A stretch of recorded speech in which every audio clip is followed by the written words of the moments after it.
question sellers ask at a listing appointment. So let's make this a little micro listing appointment. How about that?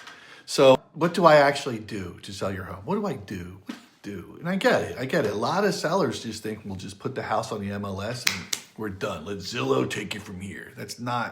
No. The job starts well before listing day. We prepare the home so it could show well. That's pricing it based on like the real market value, like the real data. And then we market it where the buyers are. Where are they? Who fits this house? Who can we market it to? Like you have to look at who your buyer's going to be. Then, I manage showings, negotiations, inspections, financing steps, and timelines, all the way up to settlement. So my goal is to make the process as smooth and predictable as possible for the sellers so you don't feel stressed or surprised along the way. I'll take that. Because sometimes there's some doozies out there too. So what should I do to prepare my home? That's a good one. So most homes don't need major renovations before selling.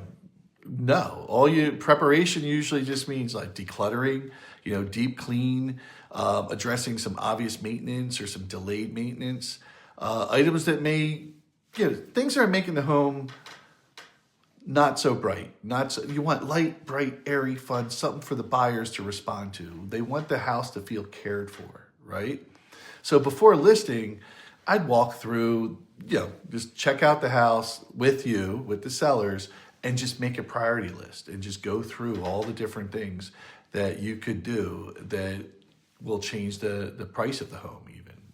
So how do we decide what the price is? I'm a nerd about this. I love pricing properties, and you should see how I am with closing too. But like with pricing properties, pricing isn't guessing. It's not picking some random number.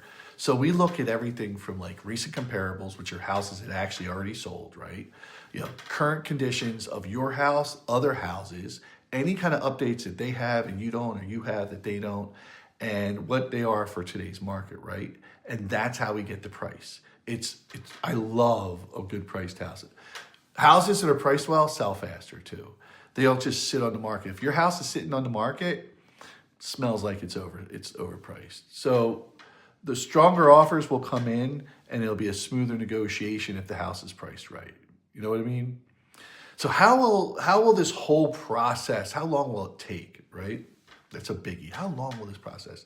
Well, from preparation, which is walking through, to closing, usually takes about maybe 3 months. You need 30 to 45 days just from signing to closing, usually. That gets you through all your inspections and everything. And then there's the prep time and the sell time. Like you could list and be under contract the first day. That's my favorite part of having the proper price. So, planning ahead makes the timeline feel organized instead of like rushed. So, yeah, and that's a biggie. Do you have to leave the house during showings? I am a huge believer in absolutely yes. Buyers are going to feel more comfortable with you not there because they could walk around and have a conversation with each other about the house and not worry about your feelings. It minimizes any kind of disruption, and it makes it's so much better. I mean, it is an inconvenience to have to keep running out. I've done it, and you have to prepare for it.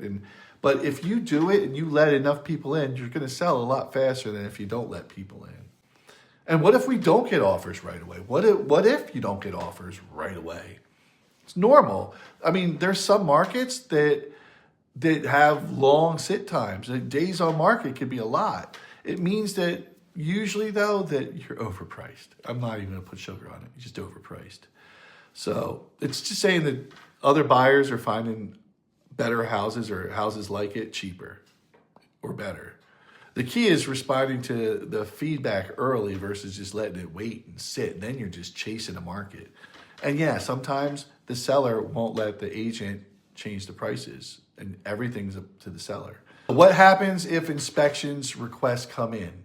They always come in. Unless they waive inspections, but you always have something.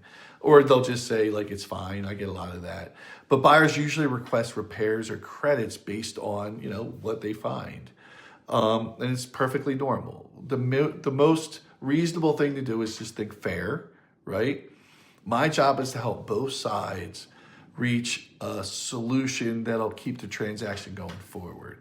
But you got to think fair, fair. No one's trying to screw anyone, you know? And how do I know if a buyer's serious? That's one of my favorites. How do I know if a buyer's serious? And trust me, you'll know, because it's usually, it's strong in the financing, really responsible contingencies, and a great deposit. I love a good deposit.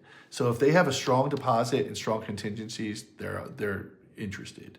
It's not just the price. I mean, price helps determine, but a buyer that knows what they're doing and is prepared is going to go to closing so easy. So what if appraisal comes in low? That's why you don't take that buyer with the higher price and a mortgage, because you know you're going to get screwed with this, right? So if that happens, I always have them sign a waiver saying that if it does come in lower, that they have to pay the difference from asking to what they offer. Because why would we accept the offer and then have to put our property back on the market?